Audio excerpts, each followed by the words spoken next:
பொய்யாமலம் அண்ணன் எடப்பாடியார் அப்படின்னு சொன்னாலே அது துரோகம் அப்படிங்கிற மாதிரி அர்த்தங்கள் மாறிக்கிட்டே இருக்கு. அதுக்கு நம்ம என்ன செய்ய முடியும்? ஏன்னா அதை அவங்கதான் சரி பண்ணணும். கடைசி வரைக்கும் அந்த அம்மா அலையா அலைஞ்சது, பேட்டியா கொடுத்துச்சு, மாநாடு நடத்துச்சு, கோயில் கோயிலா போச்சு. நீங்க யாரும் கூட்டணிக்கு அழைச்சு ஒரு உத்தரவாதம் கொடுக்கலையே. உங்ககிட்ட நம்பகத்தன்மை இல்ல. உங்க கூட்டணியில சேர்ற கட்சிகளை அப்படியே கபலீகரம் செஞ்சு அந்த கட்சிகளை அழிச்சு ஒழிக்கிறது தான் உங்க வேலையா இருக்கு. அதனால உங்க கூட்டணிக்கு யாரும் வர பயப்படுதாங்க. இதுதான் காரணம். உங்க கூட்டணிக்கு வந்தா மங்களகரமா ஒரு 2 சீட்டு தந்தீங்கன்னா அதை 2 சீட்டு ஜெயிச்சு நம்ம கட்சியை வளப்படுத்திக்கிடலாம், தன்னையும் வளப்படுத்திக்கிடலாம்னு நினைக்கும் போது உங்ககிட்ட வந்தா கரு அழிஞ்சு போகும். அதாவது இந்த கருவுல வளர்ற குழந்தைய கருவிலேயே அழிச்ச கதை தான் உங்க கதை. நீங்க கூட்டணிக்கு வர கட்சியை அழிச்சு ஒழிச்சு ஏப்பம் போட்டுறது எல்லாம் அதுக்கு பயப்படாமலா? கட்சிக்காரன் பயப்படுவாங்களா?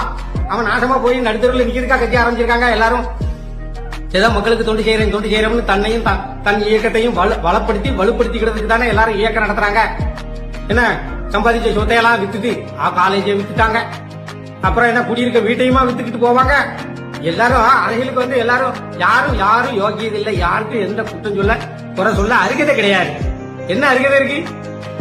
இப்போ அவங்களுக்கு சீட்டும் நோட்டும் உறுதியாக்கப்பட்டு நம்பிக்கையான இடத்துல அவங்களுக்கு சீட்டும் உறுதியாயிட்டு நோட்டும் உறுதியாயிட்டு அது ஒரு பொருந்துற கூட்டணி. உங்க கூட சேர்ந்தா பொருந்தா கூட்டணியா தான் போயிருக்கும். ஏன்னா ஏற்கனவே ராஜ்யசபா சீட்டு தரல அப்படின்ட்டு ஏமாத்திட்டாரு, துரோகம் செஞ்சிட்டாரு. எடப்பாடியார் மிகப்பெரிய துரோகம் செஞ்சிட்டாரு அப்படிங்கறத மக்கள் மத்தியில அவங்க பேசிக்கிட்டு இருந்தாங்க. மக்களும் அதை தெரிஞ்சுதான் வச்சிருந்தாங்க, பேசிக்கிட்டு தான் இருந்தாங்க.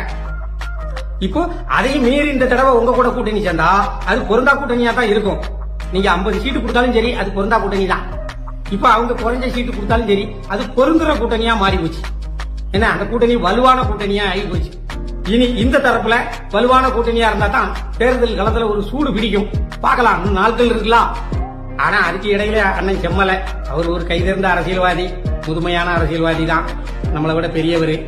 அவரு விஜயகாந்த் ஆத்மா கூட மன்னிக்காது இந்த கூட்டணிய அப்படின்ட்டு சொல்லியிருக்காரு. நீங்க பண்ணின துரோகத்தை விட அவங்க ஒன்னும் பெருசா துரோகம் பண்ணல. என்ன இப்படியில அது ஒரு நல்ல பொருத்தமான கூட்டணி தான். பாப்போம், உங்க கூட்டணிக்கும் ஆட்கள் வருவாங்க. ஏதாவது 1 2 எவனாவது ஊருக்கு ஒரு ஜாதி தலைவர் இருப்பாங்க, வருவாங்க, பார்க்கலாம்.